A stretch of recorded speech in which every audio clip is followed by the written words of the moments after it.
Alrighty, yo, what is going on, everybody? It's your boy, Mr. DDG94, back with another reaction video. Today we're going to react to when you're the best player in the world and nobody cares. Jimmy High Roller just uploaded this. As you all know, I am not a Jimmy High Roller fan, but I'm willing to give him a chance on the channel, man. So we just he just dropped this video. We live on Twitch. Yeah. Without further ado, man, let's get right into this. What do you call a player who is averaging 34, 9, and 10 a game on 62% true shooting? The face of the NBA? The best basketball player in the world? How about the player who is fourth on the NBA's MVP leaderboard at the moment? 10 years ago, these numbers would have had a player in conversations as the greatest basketball player ever, let alone the MVP for a season. But now this stat line hardly even earns you a shot to become the league's most valuable player. Lately, I've been paying close attention to how the MVP race is playing out this season, and it's going about how you would expect. The season started out with Jokic leading the race, coming off a very controversial decision last season. Then Joel Embiid morphed into a basketball god for 2 months and buried all hopes of anyone else winning the award. And then he got hurt, and Jokic jumped back out in front and has held the top spot ever since, with currently SGA in second and Giannis in third. But as I was going over the timeline of the race this season, one thing jumped out at me. Why is Luka Doncic so low? I'm going back and looking at some of his performances and his numbers from this season, and that's because the fucking Mavs have been in and out the play-in spot. They haven't like knocked into that top 5 area until now. Like at the beginning of the season, they were doing pretty good, but somewhere around December, they just started like sloping. They started like falling off, dog. So I can't really explain it, bro. But that's what I've been seeing. They just been in this downward slope. So yeah, Luka is putting up numbers, but it's not equating to win. So you got to take that into account too. In order to be an MVP, you have to win. So there's that. So they have been jumping in and out the play-in, because about 2 weeks ago they was in the play-in. Now they're fighting in the 5th and 6th spot. So yeah. Yep, they're still completely unreal. So why is he all the way in 4th place at the moment?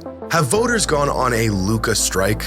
They all just collectively decided they're not going to vote for him? I don't know. Luka teams just don't be in certain...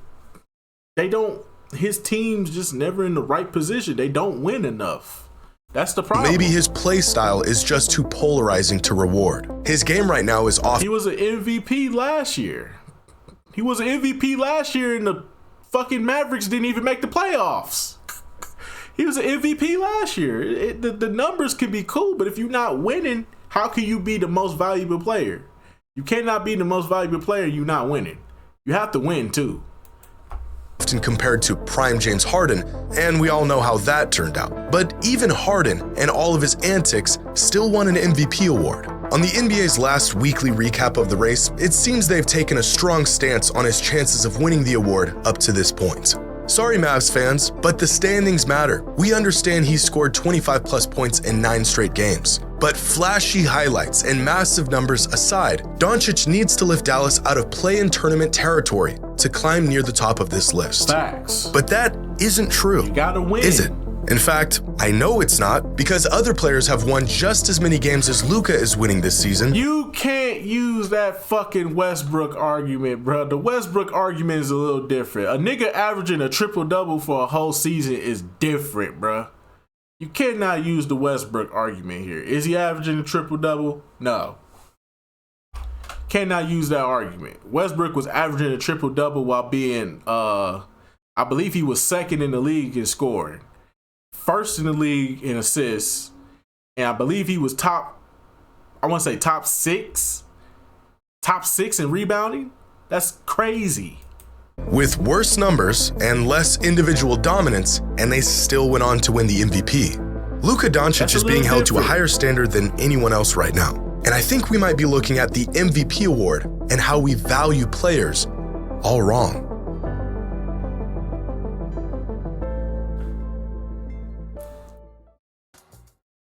When Luka Doncic first entered the league in 2018, he immediately leapfrogged all the assumptions we had about his game and his potential. By his second season, his 29 points, 9 rebounds, and 9 assists a game earned him first-team All-NBA and a 4th place finish in the MVP voting at just 21 years old. Damn. By the end of his second season, the general perception was that this guy was the future of the NBA. An MVP award was inevitable, and it would happen sooner than later. But Luka is now in his 6th season in the league, and despite getting better nearly every single season, his place on the MVP leaderboard has only fallen virtually every season. Voters seeming to become less and less interested in this Luka magic. How did Luka's best case for the most valuable player in the NBA come in just his 2nd season and has only gone downhill since? Are we looking at the MVP award all wrong? Is it even possible for someone to be the most valuable player in the NBA while not elevating their team to a title contender? A question not applying to just Luka, but to any player in general. Where exactly is the balance between individual dominance and team success when evaluating the top talents in the NBA? If the Nuggets ran into some injuries and had a tough stretch of games and somehow fell to the 7th seed, would we be willing to admit that Nikola Jokic is still the best and most valuable player in the league despite the lack of team success? Is it possible to get voter fatigue or even player fatigue before a player has even won anything? Here's a number for you, 41.8. This is the number you get if you combine the average points, rebounds, and assists per game of every MVP winner over the last 30 years. This season, Luka is averaging 53.2 combined points, rebounds, and assists, the highest combined total since Kareem over 50 years ago in 1972. Damn. And putting up numbers like this usually results in winning games and winning an MVP. Most of the players near the top of this list have earned the award for their efforts. Kareem missed out on the award in 1973, but he already won back-to-back MVPs in the previous 2 seasons. James Harden came in 2nd in 2019, but he already won the award in the previous season as well. Luka, on the other hand, seems to be suffering from a rare case of voter fatigue before winning any awards. Raising the bar to first-team All-NBA in just your sophomore season means every year after that must be even better if you really want to captivate an audience. And Luka has gotten better every single season. So maybe he's just not winning enough games. The unwritten rule about the MVP award has always been that you not only need to be great, but your team needs to be great. Facts. But this isn't always the case.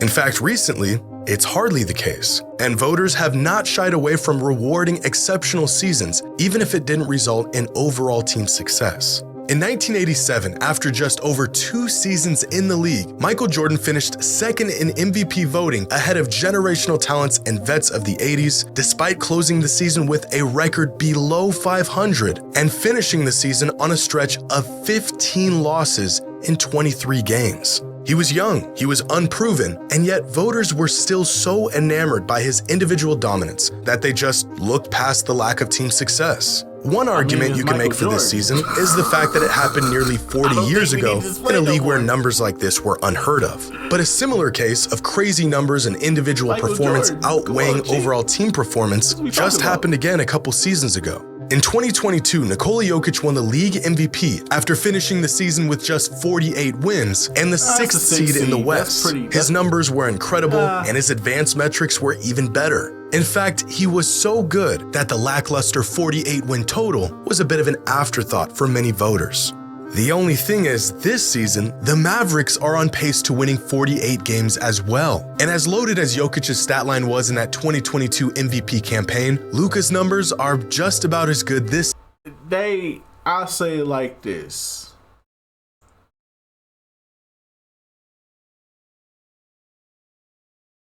They only gave it to Luka because they didn't trust Giannis.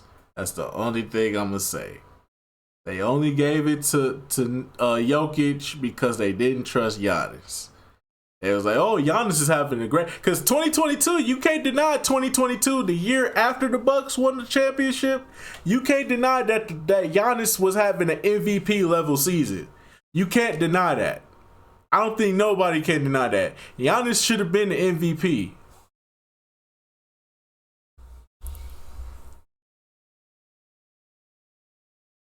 Giannis could have been the MVP in 2022. They just didn't trust him, and they went with Jokic instead. That's what it was. It was, we don't trust Giannis. He may not make it out the second. He may not make it out the second round. We not giving him the MVP for 2022. Like, yo, they was hating on Giannis, and Giannis had his best fucking season statistically.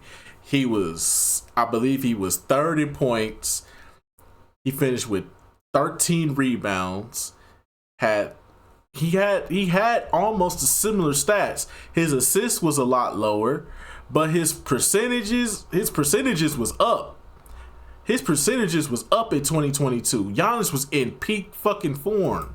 Season. So how does one of these seasons earn a player his second consecutive MVP and the other hardly even earn a player a spot on the MVP leaderboard? But I think the most glaring case of a player winning over voters with a historic individual season was back in 2017, when Russell Westbrook lit the whole league on fire for 81 games and averaged a 30-point triple-double for an entire season. This was just 7 years ago, and it's already easy to forget just how inconceivable this was at the time. There is not a person on earth who thought a player could average a triple-double for an entire season. So when Westbrook pulled it off, the MVP award had his name on it, and rightfully so. But the Thunder finished with the 6th seed and just 47 wins. In fact, James Harden and Kawhi Leonard both had strong cases to be the most valuable player in the league. He averaged a triple-double, bro. That was unheard of at the time. 2017, come on, bro. Who the fuck was averaging a triple-double? Who the fuck, before Jokic and Luka, who the fuck was averaging a triple-double on the regular? Nobody's averaging a triple-double on the regular. LeBron don't even average no triple-double on the regular. Nigga, this was different. League that season. So again, what has changed between then and now? How did we go from being so captivated with a stat line like this to just casually brushing aside a similar season in just 7 years? But Westbrook's triple-double season in 2017 didn't just shatter our ideas of what were possible from an individual player. His season completely altered the way MVP voting works altogether. Up until Westbrook's 2017 season, the MVP award was virtually the best player on the best team award. Not really. If your team wasn't the first seed or on occasion the second seed going into the playoffs, your chances of winning the award were almost non-existent. From 1988 to 2016, 23 of 29 regular season MVPs went to players who led their team to the best record in their conference. 5 of the 29 MVPs went to players who earned the second seed, and only 1 went to a player who didn't lead their team to a top 2 seed.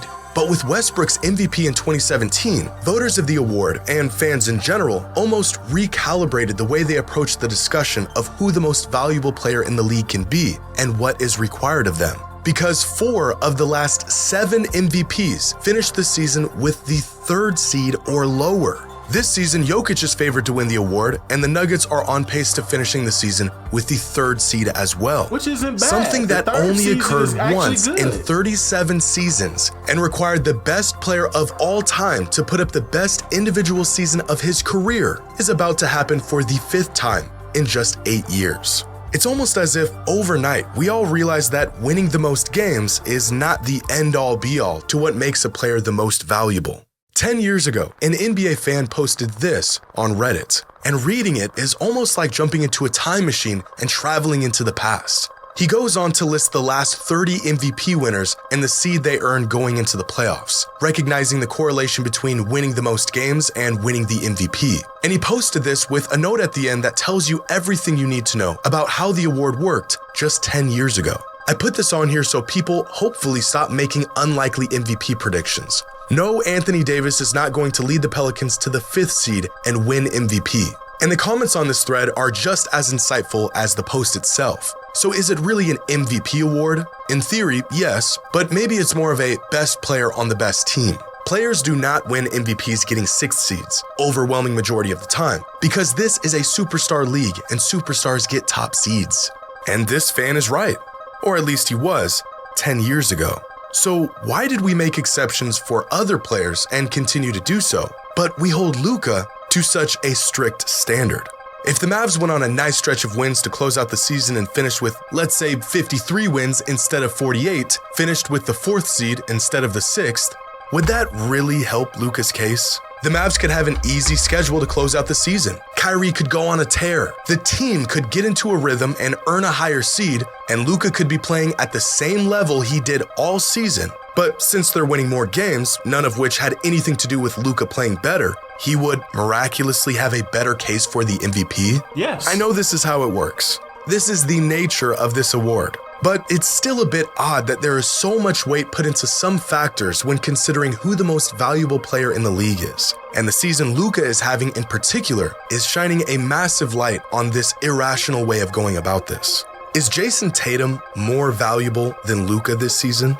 You could make the argument, and I'm sure there's a lot of people who would, including the NBA's MVP leaderboard. And yet, Luka has been more valuable this season according to virtually every single metric other than win totals. Jason Tatum has missed 5 games this season, and in those games, the Celtics have outscored their opponents by 77 points. This season, Luka has missed 8 games, and in those games, the Mavericks have been outscored by 47 points. Damn. When Jason Tatum isn't on the court, the Celtics are plus 10.1 points per 100 possessions this season.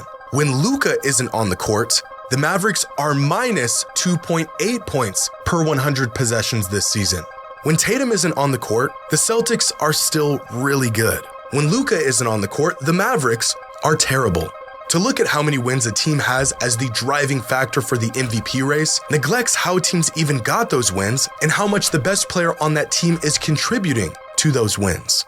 Now, this season might actually be a case of the league getting a whole lot better, or maybe just the stats getting better, rather than voters and fans appreciating different aspects of the game and its players than they did in the past. The threshold for what it takes to make, let's say, an All-NBA team, earn the label of superstar, and win the league's MVP has been raised so high that a player could have a one-of-one, unprecedented season and not even get a mention as one of the league's best players. Yeah, that's a great case of this is Domantas Sabonis, who is averaging 20 points, 13 rebounds, and 8 assists a game right now. Damn. And he wasn't even selected as an All-Star this season. These are not empty stats. He's not a product of the system he plays in. He is a certified star. But since there's a guy in the league who can do all of this and more, he ends up being unjustly labeled as the watered-down version of Nikola Jokic. Well, it feels a bit surreal that we live in a time where... Well, to be fair, this argument,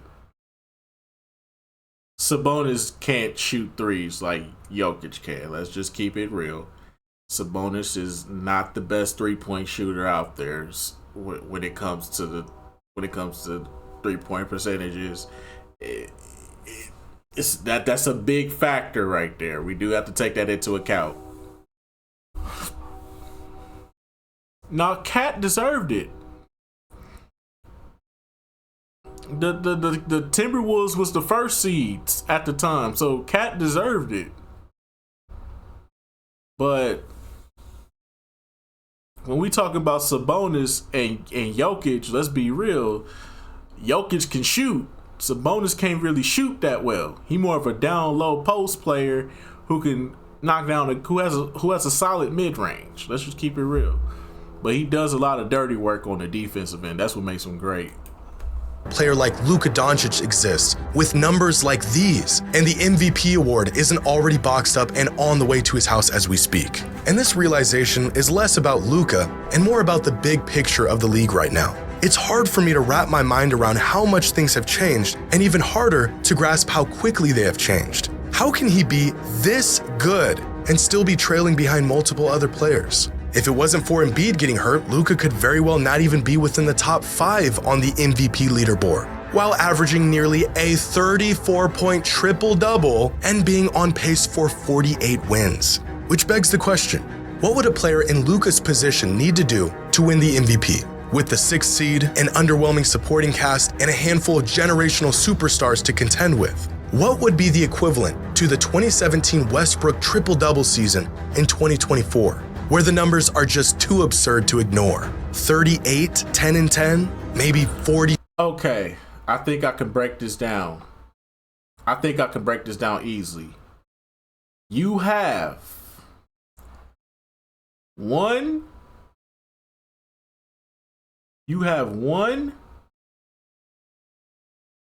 a potential two,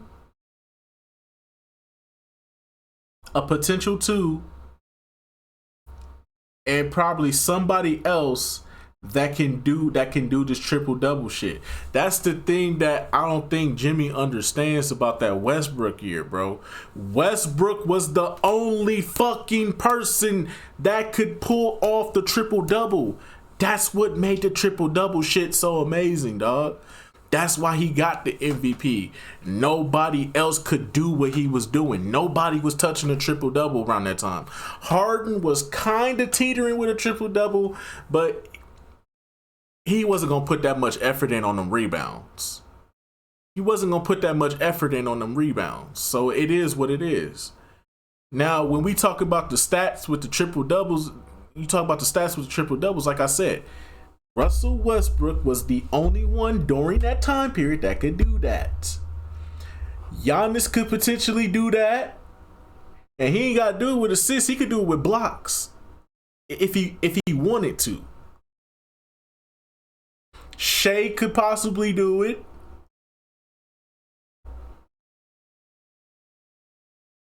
We all know Jokic can do it. He won an MVP with a triple-double. Hell, he won a finals MVP with the triple-double. So shit. We all know Luka, we all know Jokic can do it. That's the problem. Other players can do these stats. That's why it's not translating like it did with Westbrook. It's only because Westbrook was the only one that could pull off the triple-double.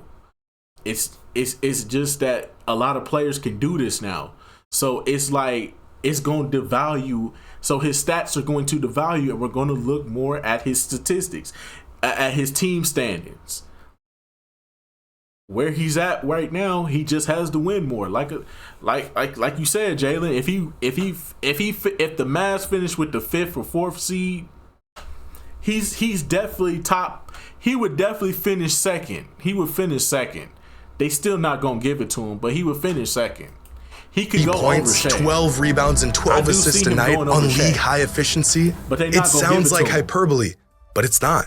How good do you have to be to win the MVP in today's NBA? When you put the bar as high as Luka did at such a young age, how much higher would you need to go for it to be impossible for fans and voters to ignore your efforts? Or is the MVP award still just the best player on the best team award? That's the only problem. You're not looking at the league in its entirety right now. Plenty of players can do that triple-double shit.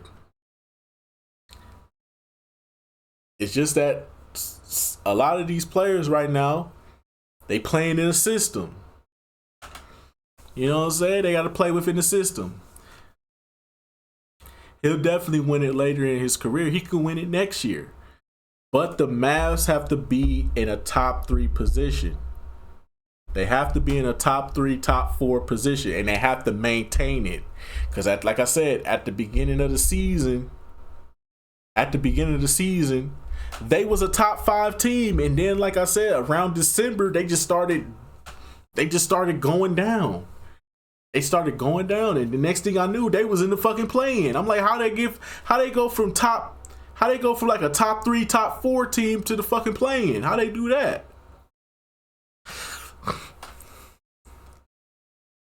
I do. Yeah, Kyrie did get hurt, but still, like, when you go down that far,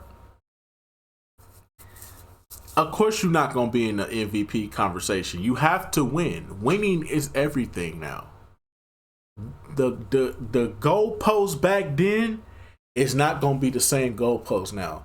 So trying to compare the 2017 year to fucking 2024, that goalpost, you can't do that. You can't take a 7-year gap and then say, why are we moving the goalpost when we did it back then? Because back then, the league wasn't like it was now. Westbrook averaging a triple-double was actually something amazing to watch. And then he managed to do it for 2 more seasons. Come on, Chief. And in the process of him doing it, there were more players coming out. Come on, dog. Come on, Jimmy. You gotta look at the big. Jimmy just gotta look at the bigger picture, man. That's it. He not looking at the league as a whole. He not understanding that there are hella like, bro, this is another thing. There are hella players averaging 20 points a game. 20 points a game back in 2017 meant you were the elite of the elite. You were a superstar on the team. Now the third best player on the team can average 20 points a game. So what does that tell you? This shit is evolving, bro. The game is evolving. It's always never going to be the same like it was before. And I just think that people need to understand that a little bit more when it comes to this shit. You can't just keep using the stats. Stats is cool, but you have to win more now. That's what it is. Let me move that up a little bit.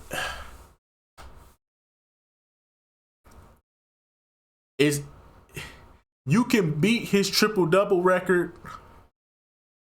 You could beat Westbrook triple-double record. You could average more points and more assists and more rebounds. It's just not going to factor in today because there's 2 or 3 players that can do that exact same thing. They can average a triple-double as well.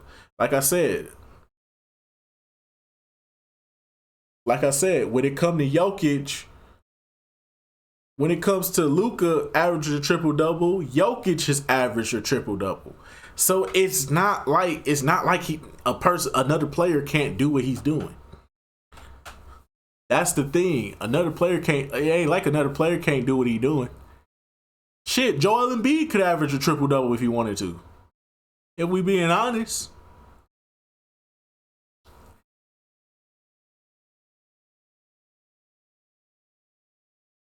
Shit, Westbrook could still average a triple-double.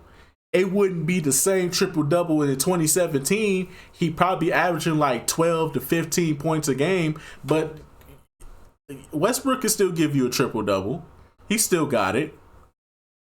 But he just playing on a team with a bunch of stars right now. So it's like, it's no purpose for him to really go out there and put all that energy out there. So yeah.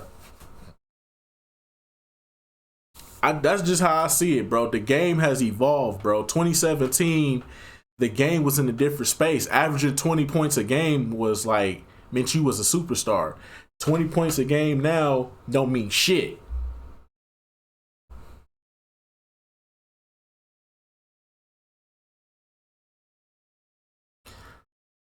The game has evolved, bro. We gotta take evolution into factors here. There's a reason why this shit. It's not that the goalpost is moving. It's that the talent is making the goalpost move. The talent is making the goalpost move, not the politics.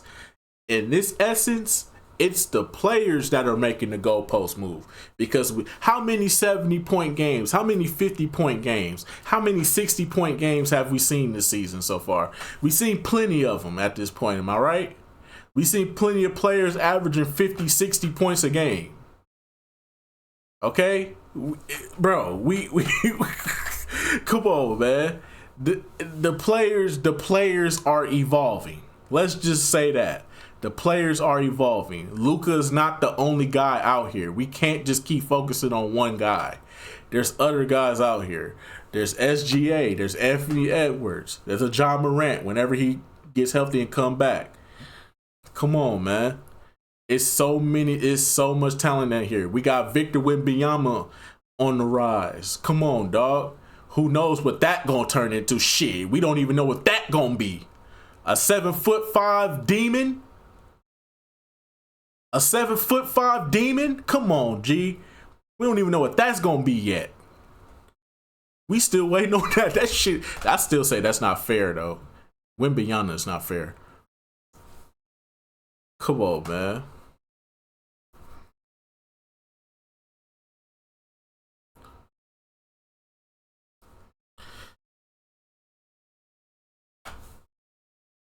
But nah, man, that's just gonna about do it for this one. I'll see y'all next video. Till then, peace out.